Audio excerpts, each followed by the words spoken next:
Break के बाद बढ़ते हैं आगे। रांची के अरगोड़ा बस्ती के रोहित कश्यप की मौत रिम्स में इलाज के दौरान हो गई। ओवरटेक करने के विवाद को लेकर दो पक्षों की मारपीट के दौरान रोहित गंभीर रूप से घायल हो गया। पुलिस घटना में शामिल आरोपियों की गिरफ्तारी के लिए अब छापेमारी कर रही है। राजधानी रांची के अरगोड़ा थाना क्षेत्र स्थित गोंडा बस्ती में शनिवार देर रात ओवरटेकिंग को लेकर दो पक्षों में विवाद हो गया।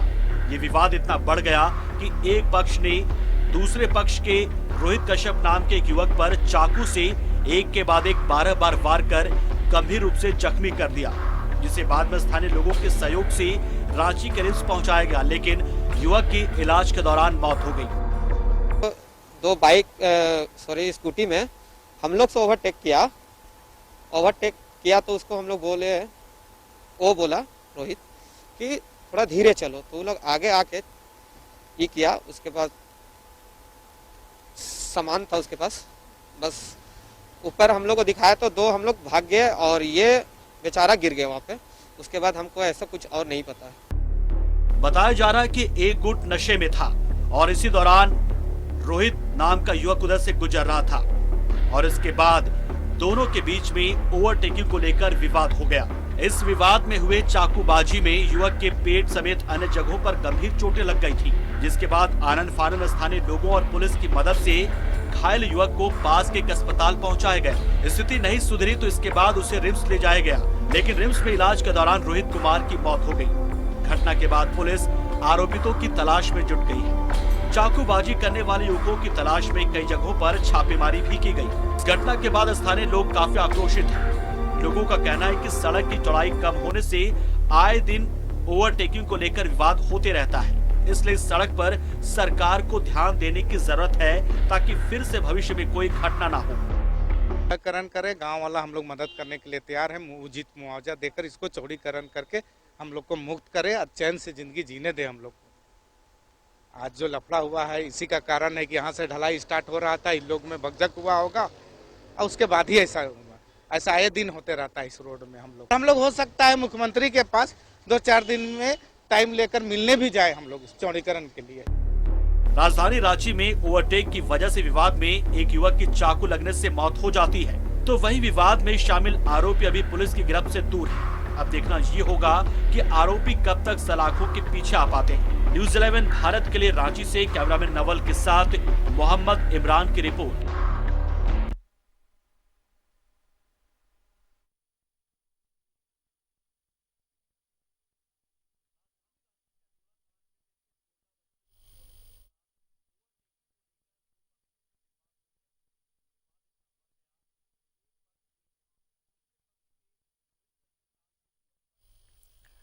तो चाकूबाजी में युवक की मौत हो गई रांची में, और अपराध की घटनाएं लगातार बढ़ती हुई नजर आ रही हैं। रांची से एक और चाकूबाजी की खबर मिली थी, जिसके बाद अब पुलिस तफ्तीश में जुटी है और अपराधियों तक लगातार पुलिस पहुंच भी रही है। क्राइम हो रहे हैं तो जो आरोपी हैं, अपराधी हैं, वो गिरफ्त में भी आ रहे हैं।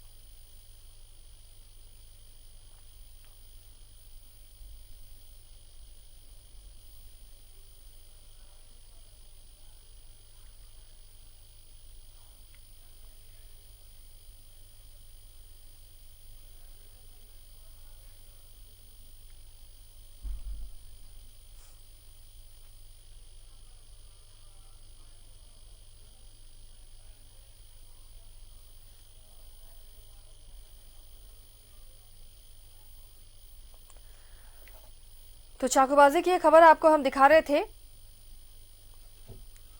किस तरह राजधानी रांची में चाकूबाजी हुई और इस चाकूबाजी ने एक युवक की जान ले ली है। इलाज के लिए उसे अस्पताल में भर्ती कराया गया था, लेकिन उसकी जिंदगी इस चाकूबाजी की वजह से चली गई, उसे बचाया नहीं जा सका। इधर दूसरी घटना भी चाकूबाजी की एक और राजधानी में एक घटना हुई। जगन्नाथपुर थाना क्षेत्र में जमीन विवाद को लेकर खूनी संघर्ष देखने को मिला, जहां एक युवक को चाकू से गोदकर उसकी भी हत्या कर दी गई।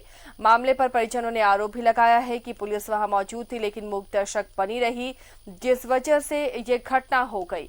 अलाउद्दीन नामक युवक की इस घटना में मौत हो गई और इससे पहले हमने आपको दिखाया कि किस तरह चाकूबाजी में एक युवक की जिंदगी चली गई है।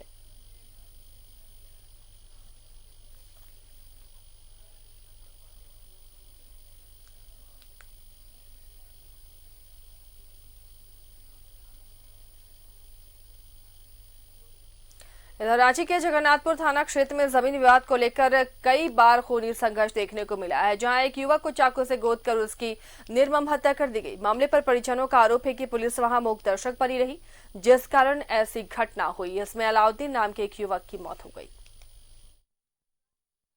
जमीन का खूनी खेल कोई नई बात नहीं है। अक्सर राजधानी में जमीन विवाद में हत्या जैसी वारदातें सामने आती रही हैं। कुछ ऐसा ही रांची के जगन्नाथपुर थाना क्षेत्र के हिसाक में हुआ। अलाउद्दीन अंसारी की चाकू से गोद कर निर्मम हत्या कर दी गई। घटना के वक्त परिजनों का आरोप है कि जिस वक्त हंगामा हो रहा था और चाकूबाजी की जा रही थी, वहीं मौके पर पुलिस की पीसीआर वैन भी मौजूद थी, जिसे मृतक ने ही साथ लाया था।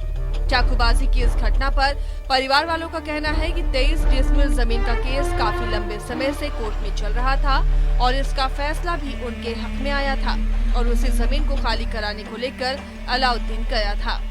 केस ये पहले से केस चल रहा था ये जमीन पे, तो केस चलने के कारण वो केस जीत चुके थे, जमीन का मेन मालिक बने हुए अभी। तो वो 2-4 आदमी को अपना लेकर आए थे साथ में कि कुछ कंप्रोमाइज कर लेते हैं, इन लोग के साथ में कंप्रोमाइज हो जाएगा तो अपना हम लोग काम आगे का रास्ता ये करेंगे। तो वो लोग बात तक में ठीक था, बात तक में ये हुआ तो कुछ बात हुआ तो अंकल को कुछ बोले होंगे, वो तो पीसीआर के बारे में आया, तो पीसीआर को लाने के लिए वो लोग गए। बंदा पीछे से आया, चाकू मार दिया, एक यहाँ मार दिया, एक यहाँ मार दिया और मारने के बाद फरार हो गया। पीसीआर वहाँ देखते रह गया, बंदा वहाँ पे गिरा हुआ है, दौड़ के भागा। कैसे कैसे वो निकला, उसको हम लोग यहाँ पे लेकर आए। जब यहाँ पे लेकर आए तो डॉक्टर बोलता है कि होंगे इसको। हत्या के हिसाब में हुए खूनी संघर्ष की दास्तां में पुलिस की कार्यशैली पर अब सवाल उठ रहे हैं। आखिर पुलिस पीसीआर की मौजूदगी में खूनी संघर्ष कैसे हुआ? घटना के वक्त दूसरे पक्ष के लोगों ने हमला कर दिया और चाकू से गोद कर उसकी हत्या कर दी। पूरे मामले को लेकर परिजन अब आरोपियों की गिरफ्तारी की मांग कर रहे हैं।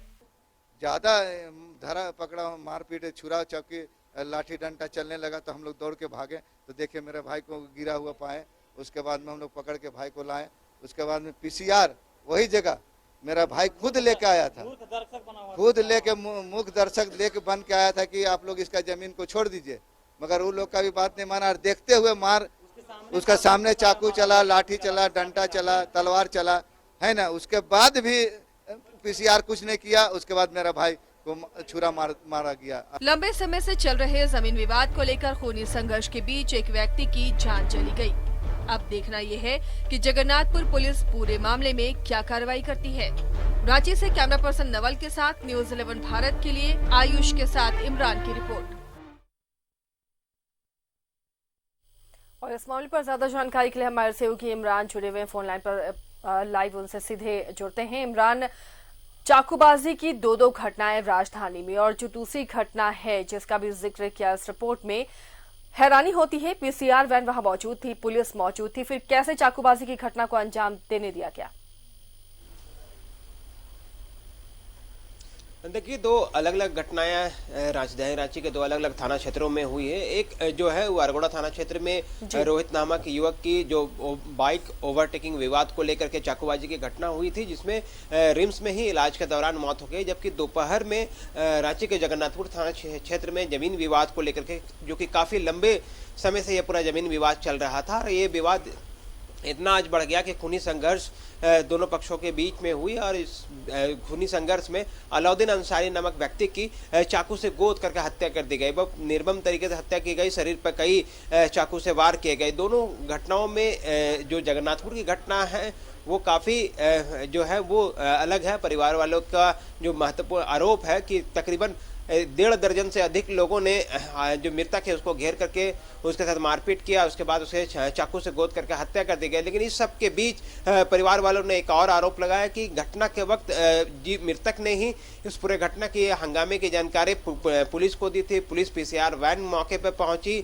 और इस दौरान जो है ये पूरा हंगामा चलता रहा। लेकिन पीसीआर जब मौके पर पहुंची तो वह मुख्य दर्शक के रोल अदा करते हुए नजर आई। आलम ये हुआ कि जो अलाउद्दीन अंसारी है उनकी जो मौत है वो चाकू लगने से हो गई। तो कहीं ना कहीं दोनों ही घटनाओं में जो विवाद है वो बिल्कुल डिफरेंट तरीके का विवाद है। एक जहां आक्रोश में आकर के दो पक्षों के बीच में मारपीट हुई, चाकूबाजी हुई बाइक ओवरटेकिंग को लेकर के, जिसमें रोहित कश्यप नामक युवक की मौत हो गई, जबकि दूसरे विवाद में अलाउद्दीन की हत्या कर दी गई है चाकू से गोद करके। तो इस पूरे मामले पर अभी तक की जो ताज़ा जानकारी है कि अरगोड़ा थाना पुलिस जहां एक और छापेमारी कर रही है, आरोपियों को गिरफ्तारी के लिए प्रयास किया जा रहा है कि बाइक सवार जो युवक थे जिस पर हथियार लहराते हुए चाकूबाजी करने का आरोप लगाया गया है, उनकी गिरफ्तारी कर सके। तो वहीं जगन्नाथपुर थाना पुलिस ने जमीन विवाद को लेकर के जिन पक्षों के साथ ये पूरा विवाद चल रहा था, उनके 1.5 दर्जन से अधिक लोगों के खिलाफ जो मृतक के परिजनों ने FIR दर्ज कराने के लिए आवेदन दिया है, उस पर कार्रवाई करते हुए फिलहाल एक जो आरोपी है जो घटना के वक्त में मौजूद रहने की बात सामने आई है, उसे पकड़ा गया है। उनसे कड़ी पूछताछ की जा रही है कि आखिर क्या परिस्थिति बनी थी कि चाकू से गोद करके हत्या कर दी गई है। और इस सब के बीच पुलिस यह भी जांच कर रही है कि जब PCR वैन वहां पे मौजूद थी तो PCR वैन की कार्यशैली क्या थी, किस तरह के कार्य कर रहे थे कि जो अचानक अगर झगड़े झंझट हुए तो PCR ने इसकी सूचना स्थानीय थाने को जो अधिकारी है उनको क्यों नहीं दी थी, ताकि पुलिस वहां पर त्वरित कार्रवाई करते हुए बड़ी संख्या में बल पहुंच करके इस झगड़े को शांत कराती। शायद आज अलाउद्दीन अंसारी नामक व्यक्ति की मौत चाकू लगने से नहीं होती। लेकिन ये सारी चीजें लापरवाही दिखी है, इस पर कार्रवाई भी तो क्या हो सकता है कि की जाएगी, लेकिन जिस तरह से कर्मियों पर जमीन कार्रवाई विवाद होगी। देखिए बिल्कुल जांच का विषय है कि परिजन जिस PCR पर आरोप लगा रहे हैं कि वो वहां पर घटना के वक्त में मौजूद था, उसने वह कार्रवाई नहीं की है और इस वजह से अलाउद्दीन पर जो 1.5 दर्जन से अधिक लोगों ने प्रहार करते हुए उसे गंभीर रूप से घायल किया, जिसे बाद में स्थानीय लोगों की मदद से, परिजनों की मदद से रांची के कई हॉस्पिटल से होते हुए रिम्स ले जाया गया, जहां डॉक्टरों ने उसे मृत घोषित कर दिया है। तो ये PCR की कार्यशैली पर जांच पर तो सवाल उठता है कि आखिर वो वहां पर अगर मौजूद था तो वो जो पुलिस पदाधिकारी है उसने इस पूरी घटना को रोकने की कोशिश की थी, और अगर की थी तो क्या किस तरह के कार्रवाई PCR के द्वारा की गई ताकि इस तरह की घटना को रोका जा सकता था। लेकिन इस पूरे घटना के बारे में अर्षया बता दूं कि हिसाक का या हटिया का हिसाक की ये पूरी घटना है। यहाँ पर दोनों पक्षों में जो जमीन विवाद हो तकरीबन जो है वो कई वर्षों से चला आ रहा है, और ये विवाद समय समय पर कई बार जो है संघर्ष भी होता रहा है, मारपीट भी होते रहे हैं। पूर्व में कई बार जगन्नाथपुर थाने में केस भी दर्ज किया गया है। इसमें थोड़ी सी पुलिस की लापरवाही इसलिए भी है क्योंकि एक पुराने विवाद में पुलिस को ये जानकारी थी कि सुबह से इस पूरा विवाद चल रहा है हिसाक में और दोनों पक्षों के बीच में तनातनी है। तो ऐसे में सुबह से ही पुलिस वहां पर बलों की प्रतिनियुक्ति कर देनी चाहिए थी ताकि ये विवाद बढ़ता ही नहीं, या फिर दोनों पक्षों में से जो भी एक पक्ष जमीन पर अपनी दबदबा कायम रखने की कोशिश कर रहा था, दोनों पक्षों को जमीन से वापस बैरक लौटा दिया जाता। इस पर पुलिस को संजीदा होना होगा। DGP जिस तरह लगातार गंभीर हैं लॉ एंड ऑर्डर को लेकर, अब बाकी पुलिस कर्मियों को भी ये सोचना होगा। बहुत बहुत शुक्रिया इमरान इस तमाम जानकारी के लिए।